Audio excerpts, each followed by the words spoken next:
Hello everyone and welcome to topic 4 for BAA 211 Entrepreneurship.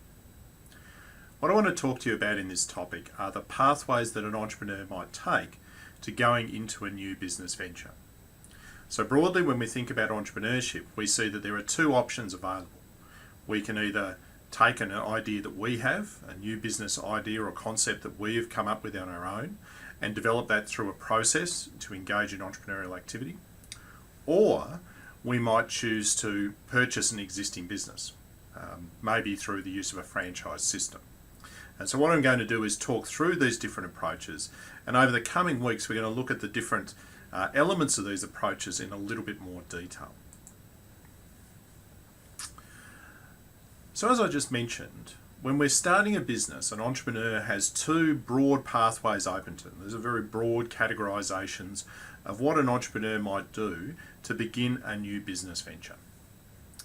The first thing, and what we would refer to as the more traditional approach to business startup, is to come up with a unique business idea that represents a new opportunity in the marketplace, and then work through a process of commercialization and business startup to take that idea into a marketable form.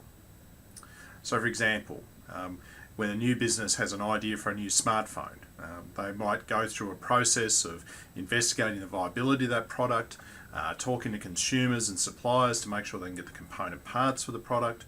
They would do some test marketing, and then they'd work out a marketing campaign and a product launch strategy, and they'd take that product into the marketplace. And much of what we're going to talk about in this unit is really centered around how we come up with these ideas and how we might actually walk through this particular dedicated process of commencing a new business. And we're going to call that the startup process.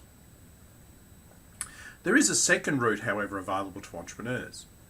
So rather than simply generating our own ideas, which can be a very difficult and challenging process, what we can do is look to actually acquire an existing business or an existing idea that we use to enter the market with.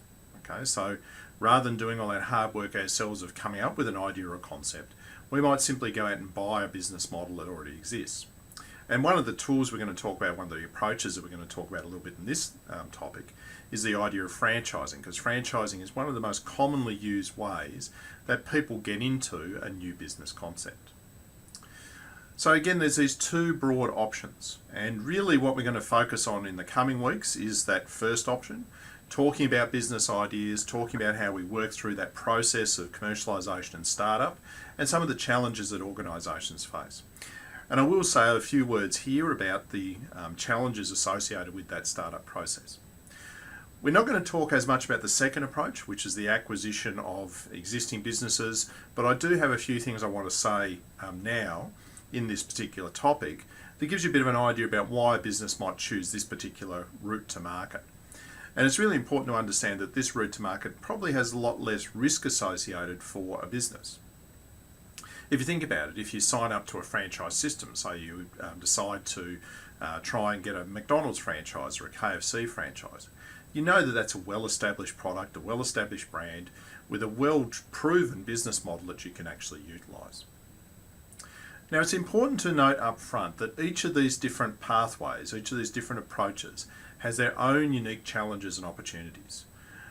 For example, when we're coming up with a business idea and taking that through the startup process, that's challenging because it's difficult for us to often come up with new concepts or new ideas. It really does require people with strong creative abilities to be able to come up with a concept that hasn't been seen previously in the marketplace. So that's a real issue that we're going to have to deal with. At the same time, if we buy an existing business, we often have problems associated with gauging whether that business is actually a viable business. Are there problems with that business that might get in the way of that business being a success? So it's difficult to do due diligence on a business before we get started. So I'm going to start off by talking about when we launch a brand new business venture. Okay, so when an organisation or an individual has an idea and they believe that they can take that idea from the idea and opportunity stage into a commercialisable and successful business venture. Now, next week, in the next topic we look at, we are going to talk about idea generation, and we're going to talk about the process by which you go through the idea generation process. And we're going to look at some of the strategies you might employ to be successful in idea generation. But again, I thought I'd just say a few words up front about why we might use this approach and what some of the benefits actually are. So we know from research and the observation of entrepreneurial businesses that entrepreneurs launch new businesses and new business ideas when they see certain factors in the market. So for example, when an entrepreneur believes that they can drive less innovative products out of the market with their business venture, they're likely to start up a new business. So if they believe that the market puts a premium or a value on having the latest and best technology or the latest and best product, then they will try and use startup as a way of getting into that market and actually driving less innovative products out. We might also engage in the startup process if we see there's an opportunity to advance the product frontier. If there's a way for us to come in and offer new features and benefits on the existing product type, that will enable us to attract a different customer segment, or to at least grow a particular part of the market that's not currently being well serviced by other organisations. So again, you see this in a lot of technology products, where they'll add on extra features and benefits that enable people to open up new market opportunities. We might launch a new business if we see that we can do it at a lower price. We know that consumers tend to be quite price sensitive with products, and so if we can get into the market with a lower price offering, then that greatly increases the chances of us being successful, as long as we're able to match the value proposition of other firms in the organisation. And I have mentioned that a few times already this semester, that when we think about price, it's also very important to understand what our value proposition is at that price point. So our price might be a lot less than the competitors, but we might also offer a lot less value. We might see that there's an opportunity in the market to satisfy a currently untapped pool of demand. In many markets, there are often lots of consumers who are unable to find products and services that meet their needs and wants. And so as a result, they look to innovative new companies coming into the market as a way of actually satisfying that market need. Or we might look at starting up a new business as a way of broadening market penetration. So if we see an opportunity to take a product concept into a new context or a new environment, then an entrepreneur will pursue that as a way of growing a new business venture. So again, the decision to start up, to create a new business from our own ideas, is often driven by these sorts of criteria, these sorts of characteristics. And when we're going into this sort of startup process, there are sort of, again, two broad approaches that might be open to us that we might consider as entrepreneurs looking at doing. The first approach is to use what's called the new approach.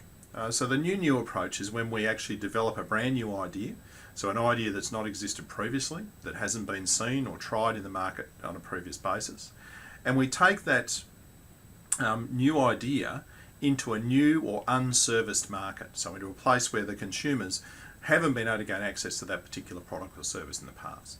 So for example, if we come up with the idea for driverless cars and we introduce that into the Australian market, that could be seen as a new approach. You know, the product doesn't exist and the Australian market doesn't currently have a market for driverless cars. Alternatively, we might take the new old approach. So we might piggyback off an existing idea or product, maybe adapting that product slightly, changing it slightly, and then take that product into a new market context. So for example, a number of other ride-sharing companies have copied the Uber business model and extended that business model by operating in new markets like Vietnam, India and China. So that would be an example of a new old approach. Taking that idea, that concept, but applying it into a new market or context. And again, when we're engaged in the startup process, we might want to think about a couple of useful tools that could streamline the process by which we start up a business. And the two I want to talk about or just touch on are the concepts of bootstrapping and lean startup. Now, I've put a few additional resources into the learning module on this topic for you, and I would really encourage you to have a look at those learning resources. In particular, I would encourage you to have a look at the lean startup video from Eric Reyes. Eric is the person who actually came up with the concept of lean startup, and I think he gives us some really interesting insights into why it is we might actually use this process to start up a new business. So what do we mean by bootstrapping and what do we mean by lean startup? So bootstrapping is a term that's been used for quite some time in the entrepreneurship literature, and it really comes from that term of, doing things by your bootstraps. We're doing things with less. And under bootstrapping, what we're trying to do is to start a business by using minimal, usually our own, financial resources. Okay, so rather than going out and borrowing lots of money, we're trying to use all of our internal resources to retain greater ownership of control. Okay, so bootstrapping enables us to control the process because we own the business. We're not taking on investors. A related concept, a similar concept, is the notion of the lean startup. Now, the concept of lean is actually a principle that developed in the manufacturing sector. Lean manufacturing is quite a commonly used approach by organisations who want to streamline their production processes, minimising the amount of waste. In the lean model, they identify 8 different types of waste that we might see associated with a product production process. And by removing those waste opportunities, what we do is save money and we operate in a much more efficient and effective way. So the idea of lean startup, as I said, was first developed by Eric Ries. He wrote a book called The Lean Startup, and if you really are interested in entrepreneurship, I would encourage you to get a copy of The Lean Startup. You can get it through Amazon. Book Depository is a pretty cheap book, not to say cheap in a bad way, but cheap in a price way. And basically what Ries argued was that if you're going to do startup and do it well, then you need to look at shortening the development cycle for new products. One of the problems with business startups and with development of new products is it's often a very time-consuming or cumbersome process. And the first time the product actually gets in the market is not till the very end of the product development process. So what Ries argues is that instead what we should do is try and speed up that process. We should be using what he calls the build, measure, learn approach, which means to quickly build the product, get the idea, develop it into a product, and then put it into the market as quickly as we possibly can, measuring how consumers respond to that product. And then from that measurement, we learn about what consumers liked and didn't like, and then we adapt and change the product offering that we're making. So it's this sort of iterative process. And so Lean Startup really gets you to focus on doing things as simply and as quickly and efficiently as you possibly can as a startup business. And I think there's a lot of merits in both bootstrapping and Lean Startup, in the sense that entrepreneurs, when they start a business, often have very few resources. And so faced with limited resources, these types of approaches might be very useful for them in actually trying to overcome those resource deficiencies.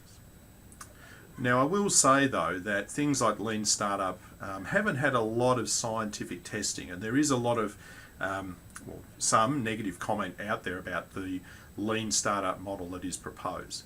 I think if you take the general principle that lean and efficiency is a good approach to startup, that's probably a good thing to take away from that model.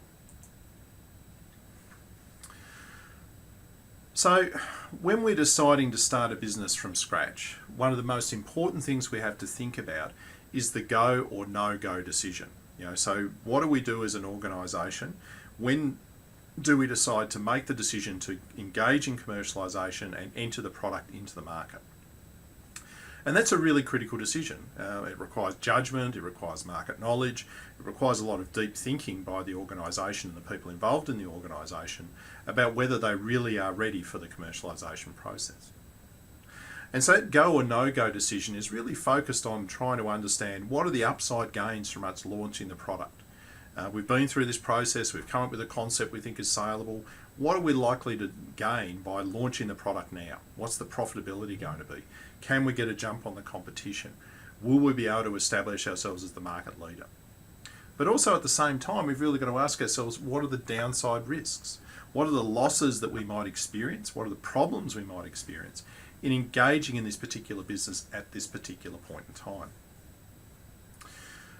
Now, as I said, the rest of this course is really focused on us going through the startup process and thinking about how we can go from idea to opportunity to a viable business startup. So to do that, we're going to need a lot of analytical tools, and along the way we're going to have to come back to this question of go or no go. Is it worth investing in the entrepreneurial opportunity? So just to give you a little bit of context about how some of the future topics that we talk about will actually link into this concept. in coming weeks, we're going to talk about opportunity analysis. So once we've identified our idea, we now need to analyse whether that does represent a significant business opportunity. If we develop that into a product, is it likely to be successful? We also need to do a feasibility and sensitivity analysis. So we need to understand, is it feasible? If we have this great idea, can we actually turn it into a marketable offering? And is there enough opportunity in the market for us to be successful? And we also need to engage in business planning. So all of these things are really critical tools that we're going to require if we're going to successfully start up our own business from our own ideas.